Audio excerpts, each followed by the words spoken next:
Hello everyone, আসসালামু আলাইকুম। দূরে এবং কাছে যে যেখান থেকে আমার এই ভিডিওটি দেখছেন, আশা করি সকলেই অনেক অনেক ভালো আছেন।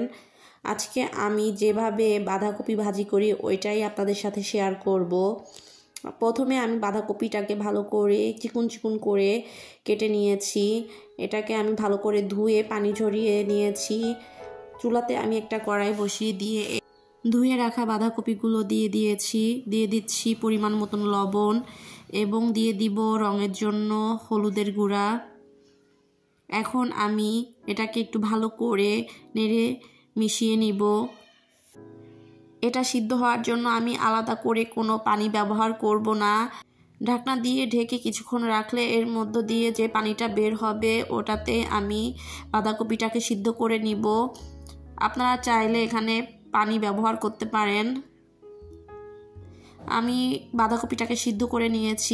চুলাতে একটা কড়াই বসিয়ে দিয়ে আমি এর মধ্যে দিয়ে দিব পরিমাণ মতন সয়াবিন তেল।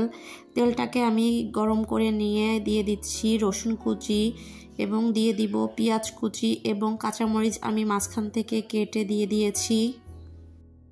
এখানে আমি 3টার মতন রসুনের কোয়া কুচি করে নিয়েছি এবং বড় সাইজের একটা পেঁয়াজ কুচি করে দিয়ে দিয়েছি।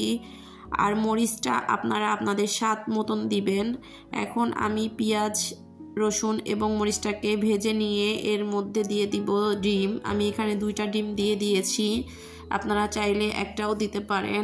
এখন আমি ডিমটাকে একটু ভেজে নিব।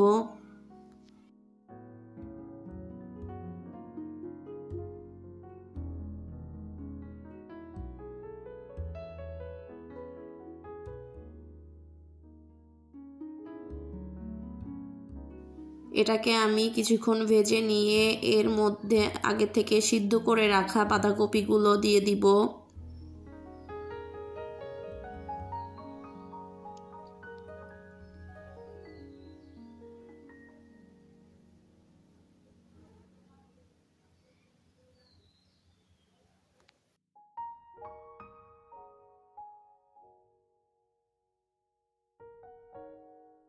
এখন আমি এটাকে কিছুক্ষণ ভাজি করে নিব। নামানোর কিছুক্ষণ আগে আমি এর মধ্যে দিয়ে দিব ধনিয়া পাতা কুচি। ধনিয়া পাতা কুচি দিয়ে আমি কিছুক্ষণ একটু নেড়ে নিব।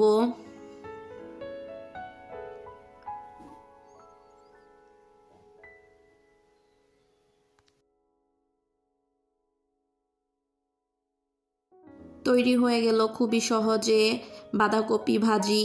আপনারা কে কিভাবে বাঁধাকপিটা ভাজি করেন? আমার এরকম সহজ সহজ রেসিপি আপনাদের কাছে কেমন লাগে অবশ্যই কমেন্টে জানিয়ে যাবেন। আর আমার ভিডিওটি যদি আপনাদের কাছে ভালো লেগে থাকে তাহলে ভিডিওটিতে একটি লাইক দিয়ে যাবেন এবং যারা আমার চ্যানেলটি এখনও সাবস্ক্রাইব করেননি আমার চ্যানেলটি সাবস্ক্রাইব করে আমার পাশে থাকবেন। ভালো থাকবেন সবাই। আল্লাহ হাফেজ।